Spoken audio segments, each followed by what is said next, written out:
I never thought I'd start a video off with a little bit of good news, but America's kind of heading towards the path of fixing the world, which is phenomenal, but also maybe potentially fixing Canada, which is even better. So we're going to start off with that, and then we're going to take a look at some other things, such as the Canada Post strike is getting worse. In fact, it's having ripple effects into other companies.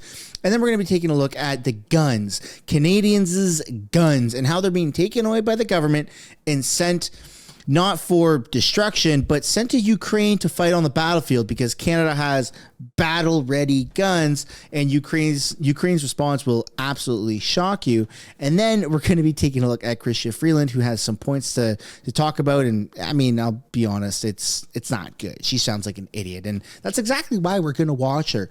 And then also tensions are picking up in the Arctic. Yeah, the polar ice caps are melting, and Canada wants to jump on the gun and keep Russia away from ice. I don't really know, but we're going to take a look at all of this together. Welcome back to the channel. Welcome back to another video, everybody. Before we get into it, I do want to encourage y'all to smash the like button and subscribe if you haven't already. It does really help grow the channel. And without further ado, let's get right into it. Starting off with the polls here in Canada, since this is a Canadian channel. Pierre Poilievre and the Conservatives are sitting at 229 projected seats, with a bottom line of 200 and a top end of 250. And they still only need 172 seats. So that is looking phenomenal. Justin Trudeau took a massive dive in the polls in the past couple of weeks here. He was sitting at 63, and now he's at 51 projected seats. Jagmeet is at a measly 19, and you still have 99% likely across the board for the Conservatives of winning the most seats and odds of a majority government. So everything there with the polls is looking great.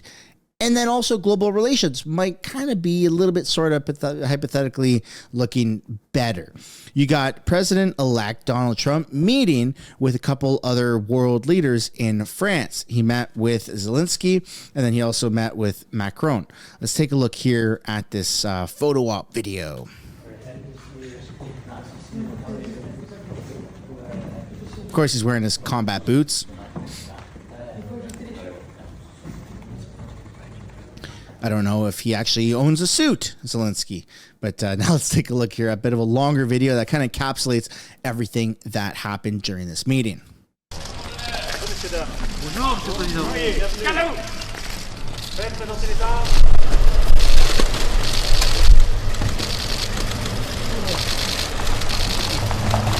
There's the arm wrestle.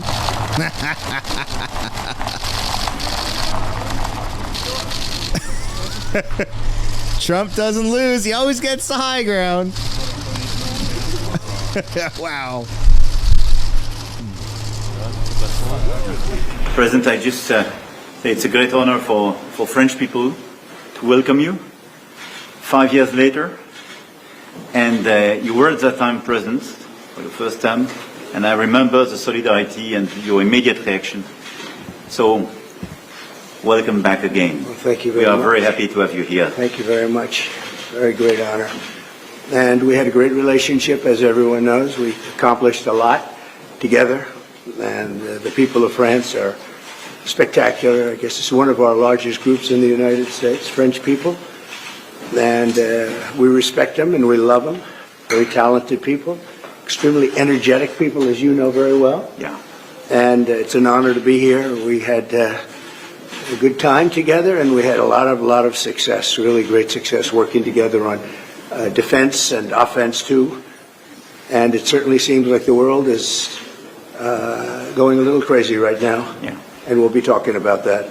Thank you very much for being here. Merci beaucoup. Mr. President, one step, please. Oh, this way, please. Thank you.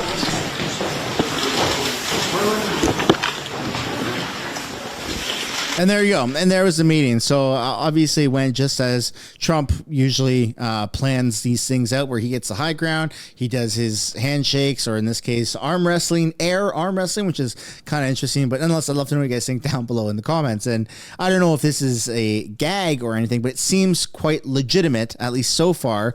You've got Benny Johnson talking about how Trump just came out with a fragrance. GetTrumpFragrances.com. Fight. And I posted saying, I don't know where my post is, but I said, is it bulletproof? Which is obviously what everyone wants to know. And then this is where America's influence on Canada is actually going to be very beneficial.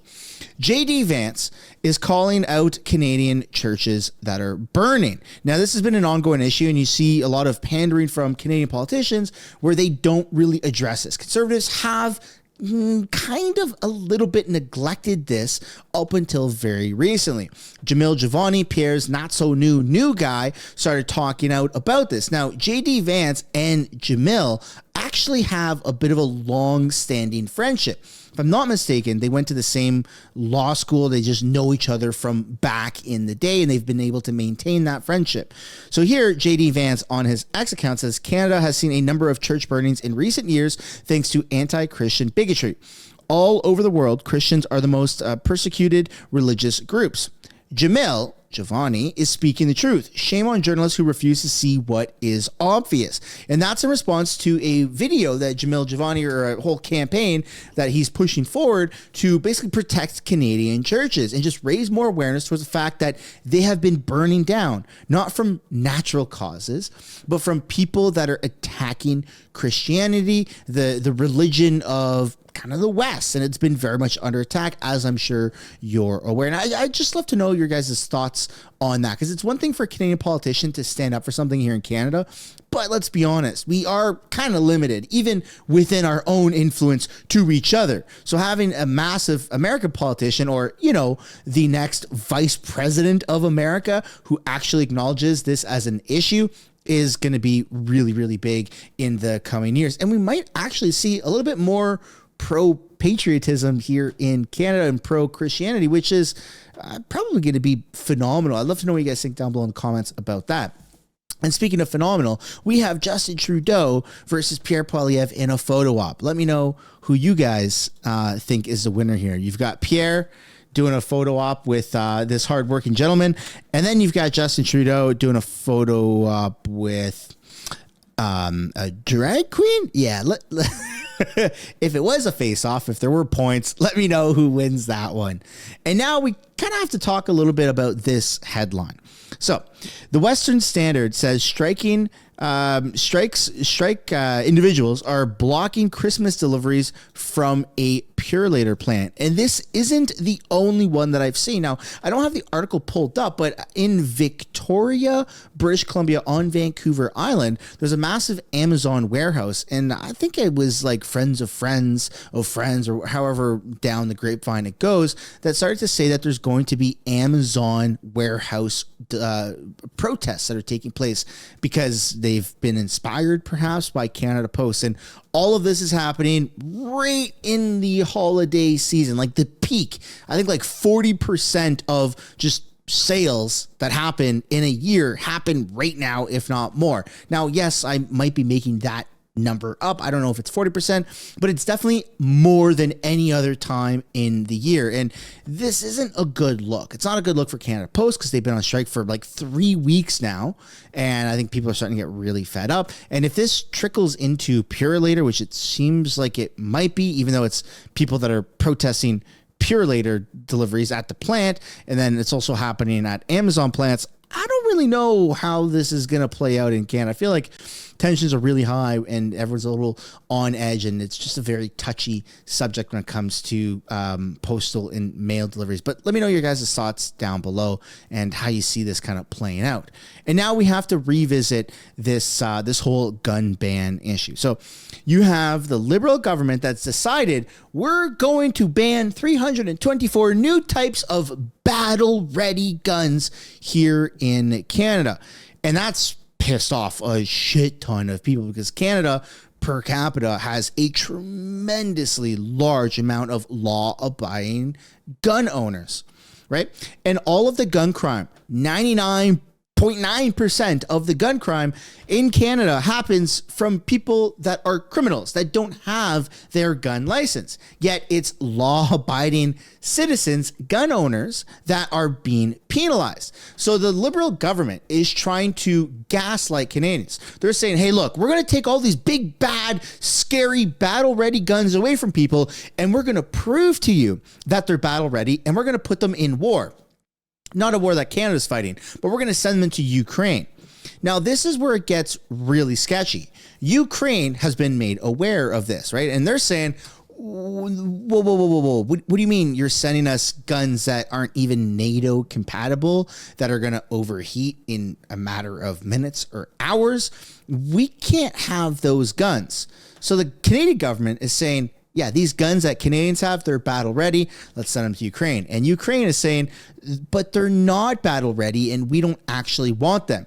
So what does that mean about the guns? Who is lying? The country that's at war that could literally use any type of gun and any type of ammo to fight, unless it wasn't actually good for the battlefield?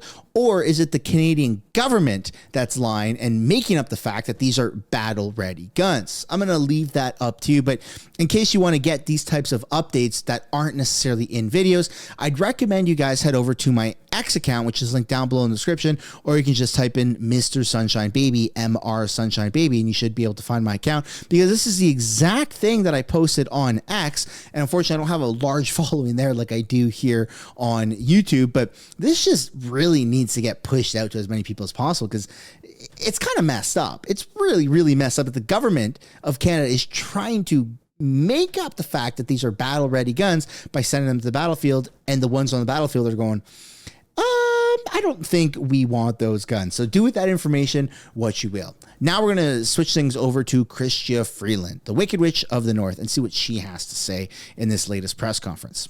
When your government reduced immigration levels in October, Mark Miller said increased immigration helped keep Canada out of a recession. With your government's significant immigration reduction, should Canadians expect that Canada will enter a recession? No. Quick follow-up, thank you. Former Bank of Canada Governor Stephen Poloz says Canada is in a recession and our economy's weakness has been masked by population growth. Do you agree with that assessment? So let me just start by saying Steve Poloz is great.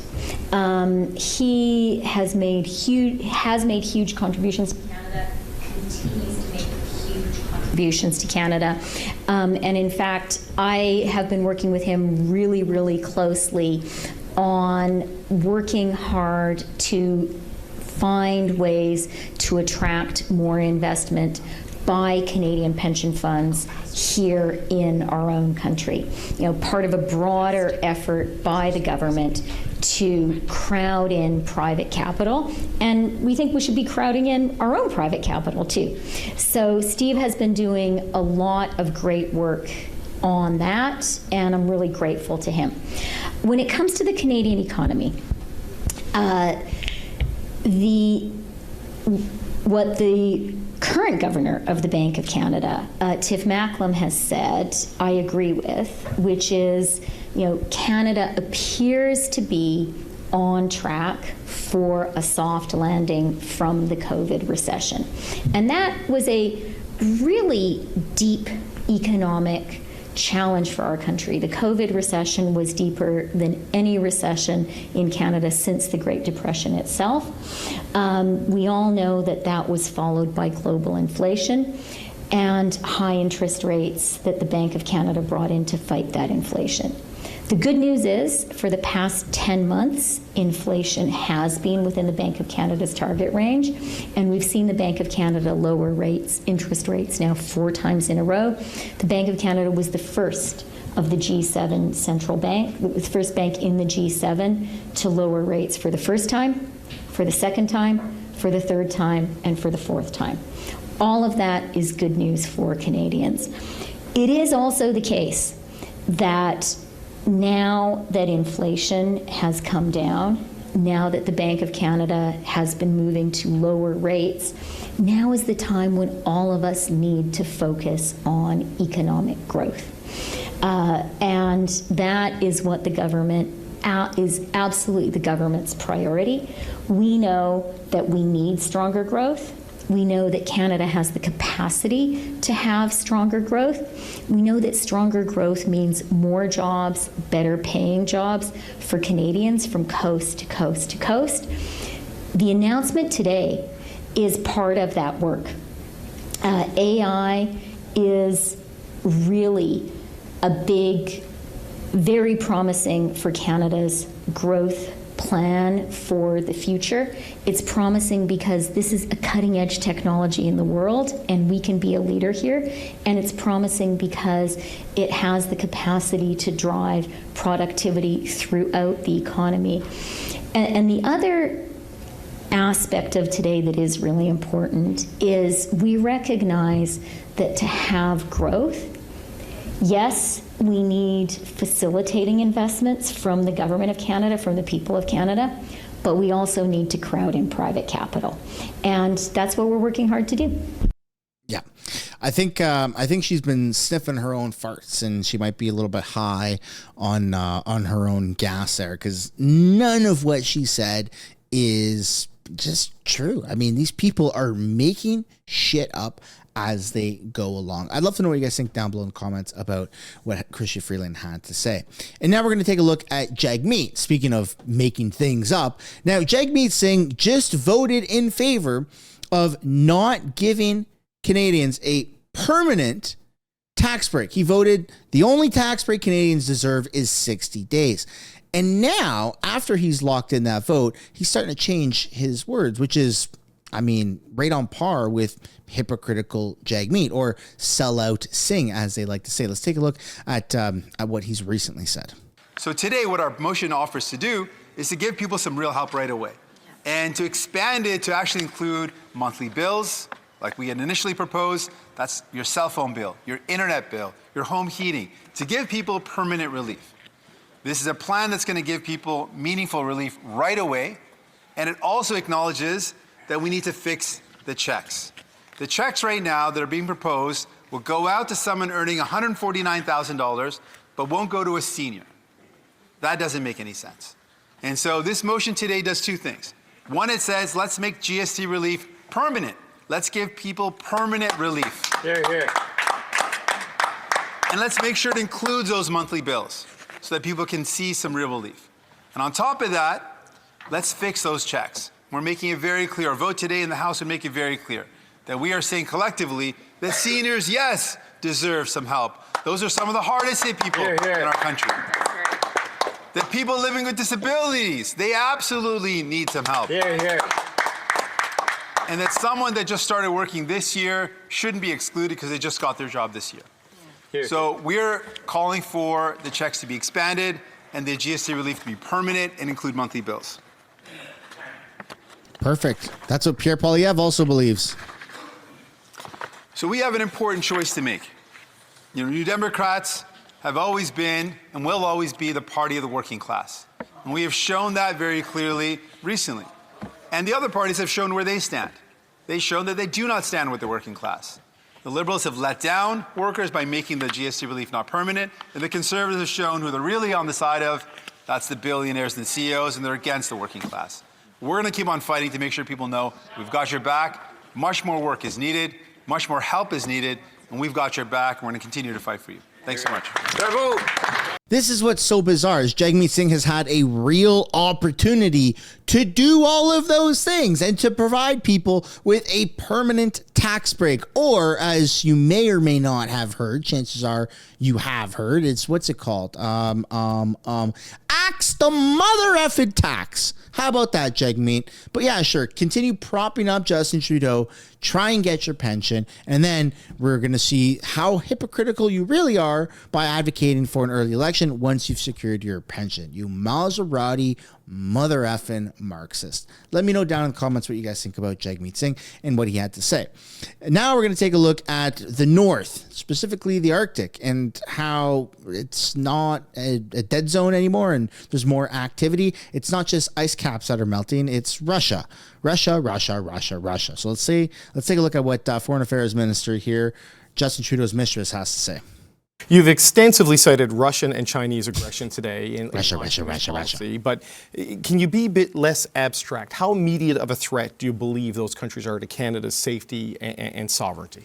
So I don't think the Arctic will be the primary theater of conflict. But I think, though, that it will be impacted by all the conflicts that you're seeing in the world. And more you're seeing what is happening in Europe, in Ukraine, is linked to what is happening in the Middle East because Iran is selling drones and ballistic missiles to Russia. And it is also linked to what's going on in Asia with the DPRK troops now going and fighting in Europe. And also China enabling Russia through its economic and diplomatic support for its war in Ukraine. And so that's why we have to change our focus, our perspective when it comes to the Arctic. We need to be pragmatic, we need to be realist, and we need to understand that it's no longer a low-tension region. And indeed, like you were saying, Russia and China are working together, and China is allowed by Russia to even work more in the Arctic because ultimately Russia is deploying a lot of resources in Ukraine and needs help. Right. So, but explain to me how their activity in the Arctic is a threat to Canadian sovereignty. Like, what is the imminent threat to the Canadian territorial and economic interests and political interests that you are trying to solve with this? So, three things. First, short term, we're seeing activities by foreign states that are approaching northern communities. And that's a real problem because we know that China has resorted to different measures in the South China Sea that we could be seeing right now in the Arctic. And so we wanted to make sure that we were supporting community safety and really getting Indigenous communities intelligence briefings and territorial premiers as well, just to understand the threat and what are the different behaviors we're seeing. That's the first point. Second is we're seeing joint military operations between China and Russia and joint Coast Guard operations. And that's new. That's been in the last few months. Right. And thirdly is middle to long term. We know that Arctic sea ice is melting. We know that ultimately the shortest route between Asia and Europe is the Arctic and our Arctic. And so what we need to do is to make sure that we work with our allies, particularly the US, but also Nordic countries, to protect the Arctic. That's why we're massively investing defense and military equipment and you know, also supporting investment hubs in the Arctic. But also we need to do more understanding in terms of sharing intel with our Arctic allies. And what's different also on our side is following Russia's illegal invasion of Ukraine, Finland and Sweden joined NATO.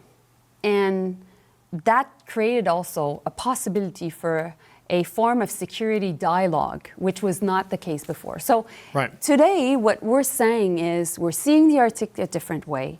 Canada will lead the world in having these important diplomatic conversations. It's no longer a taboo to talk about the Arctic at NATO. It's no longer a taboo to talk about the links between Asia and Europe through the Arctic, and we will act accordingly. So we'll invest diplomatic resources, and we'll invest in military. Okay, the military. I want to get to the military resources in a second, but you said in the policy document that Russia's invasion of Ukraine made this necessary. It proved that it could no longer be business as usual. But they annexed Crimea in 2014. They've been poisoning dissidents, you know, for years. I mean, Russia as a bad actor is not something that we became alive to in 2022. So, like, you know, I appreciate the need to focus on the Arctic, but it feels like this could have been something Canada started to do after Crimea was invaded from China. What is new is what I was talking to you about, which is really Russia's connection to China. And that's why it's so different, because we've long knew the plans of Russia. And I think bit by bit, there was a reckoning that Russia was definitely a problematic country, but Russia's illegal invasion of Ukraine changed everything. The Arctic Council at the political level stopped meeting. We decided to have amongst all allies the same strategy of diplomatic isolation of Russia. And so meanwhile, we needed to adapt because the main forum for engagement on the Arctic was always the Arctic Council. So is the bigger concern Russia's behavior, or is it Russia enabling a stronger Chinese presence in the Arctic? It's both. Because in the partnership between China and Russia, Russia is now a junior partner. And China has had this long time aim of having access to the Arctic. But Russia was preventing that to a certain extent by having an approach of low tension region. But now this is not the case anymore. And so for a long time, China has said that they were a near Arctic state. They also said that they believe in a Silk Polar Road. And so for us, this is an issue. We need to make sure that we react. And so we needed the foreign policy to be able also to have the defense investments linked to that foreign policy. But you know, here in the foreign policy, it talks about, in Bill Blair's forward, he talks about we must urgently increase our presence in the Arctic. And you also mentioned how Russia has been modernizing and for over a decade, it has invested in modernizing its Arctic infrastructure and its military capabilities in the Arctic.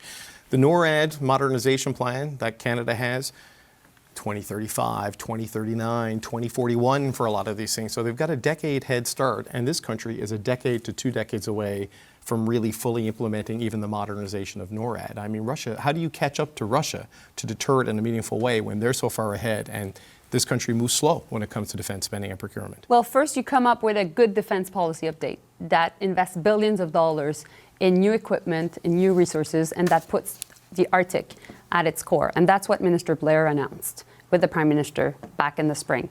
Second, you come up with a new foreign policy on the Arctic that will underpin all our engagement. And that was co-developed with people living the North, Inuit people and Indigenous people. And that was fundamental because they've been used, and I'm quoting them, I'm quoting Natan Obed, as flagpoles in the past. And so it was important, as they can be victim of foreign interference and a form of threats, we need to bring them on board to make sure that we had their own interests in mind. And so we changed the approach that we were having with the Arctic. And this is just a new culture and a new approach. So I think we can be strong on defense. And I think we need to do more on defense, to be frank. I'm very hawkish regarding that, but I think we can be very progressive also by engaging Indigenous people and working through a reconciliation process. No, I get the necessity to do that and to consult with the ITK and the territorial premiers and all of that, but policy and consultation is not going to deter Russia. It's not going to deter China. It's going to be hard power, you know, to back up the soft power. And we're woefully short as a country on hard power, and it is years, if not decades, away from it appearing in the North in a meaningful way, right? So the Arctic policy needs that behind it, and right now it's not there, and it could be a long time before it is there. No, I don't agree. Actually, it comes with all the investment in NORAD modernization. It comes with everything that we announced in the defense policy update with billions of dollars in new equipment, and it comes also with new infrastructure investments. Right. But fundamentally also, I must say that the people living in the North are the ones that will be able to be eyes and ears on the ground to help us, to understand what's going on. So that's why they needed to be on board. So I don't see one or the other, David. I see both go hand in hand. Now, do we need to do more? Of course we do. Do we need to accelerate on defense spending? Absolutely. We're doing it, but we need to do more. But it's going in the wrong direction in some ways, though. Right? Like when Anita Anand was defense minister and she was part of the NORAD modernization announcement, the over-the-horizon radar was pegged to be fully operational by 2031. We saw a briefing from National Defense earlier this year. That's now 2033. So already there's a 2-year slippage, right? And things tend to not happen faster in this country when it comes to building up defense capacity. So like when do you think you can accelerate it to have like a meaningful, robust presence, you know, in the northern communities that, you know, beyond relying on citizens to be the eyes and ears, the country has the capacity in the form of hard power. So this week I was at NATO at the beginning of the week, and we talked about defense production lines, supply chains. We know we have an issue. It's not Canada only, actually. A lot of it is being bought from the US and US companies. So we look forward to working with the upcoming administration because a lot of things we're buying, the 88 new F-35s, indeed the new radars, the drones, a lot is coming from the US, and we want also to be able to be supported and being able to have access to these really important equipment. And that's what Minister Blair is working every day. Yeah, we don't have any good equipment. We have hand-me-downs from America. Whenever anything crosses into Canada's path, even if it's Chinese weather balloons, as they claimed, we couldn't even shoot them down ourselves. I think we needed America's help. Like, this is a disgrace. I'm super pro exploration. I think that Canada should be putting money into our north, increase military presence there, put more money into the research and the sciences that happen in the north, put some, try and get some small little communities living up there if you can, put some nuclear power plants up there, some small nuclear reactors, SMRs, put all that stuff, like expand, put a Bitcoin farm up there, for crying out loud, like $1 billion or a multi-million, like a $500 million Bitcoin mining farm, and have Canada actually produce some, because we don't have a gold reserve. So at least we could have maybe some digital gold. Like, we're not doing any of that stuff. I'm not saying this is going to solve our problems, but this is certainly a step in the right direction. I think these Liberals are just extremely, extremely incompetent. And I, for one, am very excited to see how Pierre and the Conservatives take things into and shift them into a more productive manner. Cut a lot of costs, put money into places where it needs to go, right? And all that stuff. I'd love to know what you guys think down below in the comments. 'Cause to be honest, our Arctic, I think it does get neglected. We have some presence up north, but really, we're so focused on like space exploration, AI, blah, blah, blah, navigating the depths of the oceans. Like, man, we have so much northern territory that has been unexplored. Like, get some search teams up there and go search for some fossils. I don't know, do something. But we have a lot of northern land, and we should be doing something with it. And I mean, who knows? Who knows? We're not that far from Russia. So if Russia really has this agenda of invading other countries, who's to say that, part of our north can't be invaded the way Ukraine has been, right? Just putting that out there. I'd love to know what you guys think down below in the comments. So this is the end of the video. So if you did enjoy it, I'd like to encourage you guys to smash the like button and subscribe, and I'll see you in the next one. Bye for now.